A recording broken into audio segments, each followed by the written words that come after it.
Chat GPT আপনারা অনেকেই ব্যবহার করেন এবং এটাও জানেন যে বর্তমানে সবচেয়ে হাইপে আছে ডিপসিক।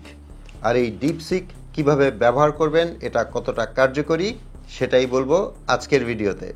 ডিপসিক ব্যবহার করার জন্য প্রথমে আপনাকে অ্যাপটা ইনস্টল করতে হবে। সো সরাসরি চলে যাবেন গুগল প্লে স্টোরে। প্লে স্টোরের নিচে যে সার্চ অপশনটা আছে সেটার উপর ট্যাপ করবেন এবং ওপরের সার্চ বারে টাইপ করবেন ডিপসিক। এখানে যে অ্যাপটা দেখতে পাচ্ছেন এটা ইনস্টল করে নেবেন।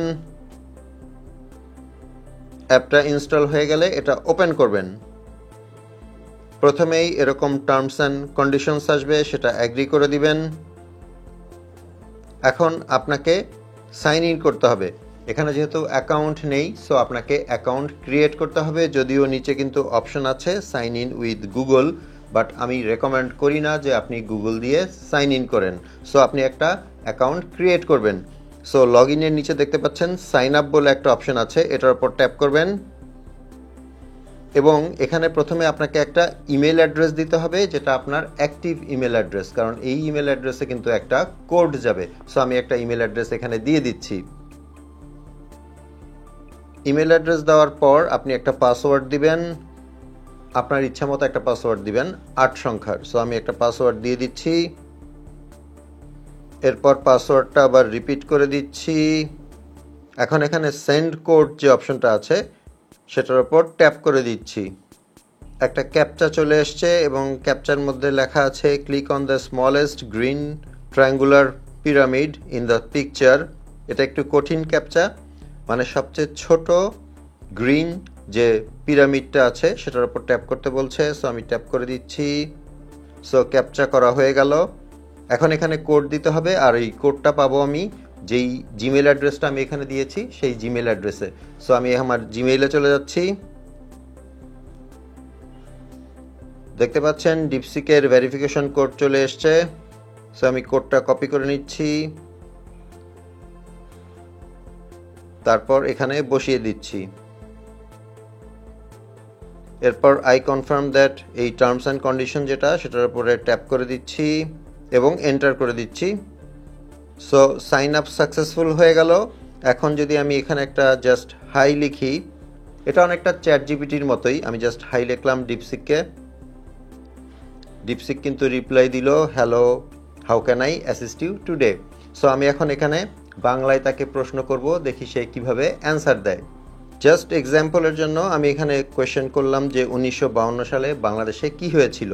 এটা যদি আমি সেন্ড করে দেই, দেখি কি উত্তর দেয়। সো প্রশ্নটা সেন্ড করার পরে সে আমাকে উত্তর দিচ্ছে 1952 সালে বাংলাদেশে, মানে তৎকালীন পূর্ব পাকিস্তান, ভাষা আন্দোলন সংগঠিত হয়েছিল। এই আন্দোলনের মূল কারণ ছিল বাংলা ভাষাকে রাষ্ট্রভাষা হিসেবে স্বীকৃতি দেওয়ার দাবি। পাকিস্তান সরকার উর্দুকে একমাত্র রাষ্ট্রভাষা হিসেবে ঘোষণা করার পরিপ্রেক্ষিতে বাংলা ভাষার মর্যাদা রক্ষার জন্য এই আন্দোলন গড়ে ওঠে। এবং তারপরে কিন্তু আরও কিছু ডিটেলস আছে। সো মোটামুটি ভালোই কিন্তু অ্যান্সার দিয়েছে। এরপর আমি আরেকটা প্রশ্ন করে দেখি সেটার অ্যান্সার কি দেয়। আমি লিখে দিলাম বর্তমানে 20,000 টাকায় ভালো মানের 5টা মোবাইলের মডেল কি। যদিও এখানে দেখতে পাচ্ছেন সে আমাকে 2023 সালের তথ্য অনুযায়ী 20,000 টাকার মধ্যে ভালো মানের মোবাইল ফোনের মডেল দিচ্ছে। তার মধ্যে 1 নম্বরে আছে শাওমি রেডমি নোট 12, তারপরে আছে Realme Narzo 60X, Samsung Galaxy M14। So সে আমাকে কিন্তু 5টা মোবাইলের মডেল দিয়ে দিল, সেগুলোর কনফিগারেশন দিয়ে দিল এবং নিচে একটা জিনিস লিখে দিল যে কেনার আগে যেসব জিনিস বিবেচনা করবেন, যেমন battery life, camera, processor, display. তারপরে সে আবার লিখে দিয়েছে আপনার প্রয়োজন এবং বাজেট অনুযায়ী সঠিক মডেল নির্বাচন করুন। নতুন মডেল বা অফার সম্পর্কে জানতে চাইলে অনলাইন শপ বা রিটেল স্টোর চেক করে নিতে পারেন। উত্তরটা আমার কাছে ঠিক পছন্দ হলো না, কারণ আমি বর্তমানে লিখেছিলাম 20,000 টাকার মধ্যে ভালো মানের 5টা মোবাইলের মডেল, আর সে কিন্তু আমাকে 2023 মানে 2 বছর আগের হিসাব এখানে দেখাচ্ছে। সো আমি চ্যাট জিপিটি ব্যবহার করে দেখেছি এবং এই ডিপসিক দেখে যেটা মনে হলো যে ডিপসিকের চাইতে চ্যাট জিপিটি আসলে অনেকাংশে, অনেক ক্ষেত্রে অনেক ভালো। সো আপনারা ট্রাই করে দেখতে পারেন এবং আপনাদের কি মনে হয় সেটা একটু কমেন্ট করে জানাবেন। ভিডিওটা ভালো লেগে থাকলে একটা লাইক করে দিবেন। আপনাদের সাথে আমার দেখা হবে পরের ভিডিওতে ইনশাল্লাহ। সে পর্যন্ত সবাই ভালো থাকবেন। আসসালামু আলাইকুম।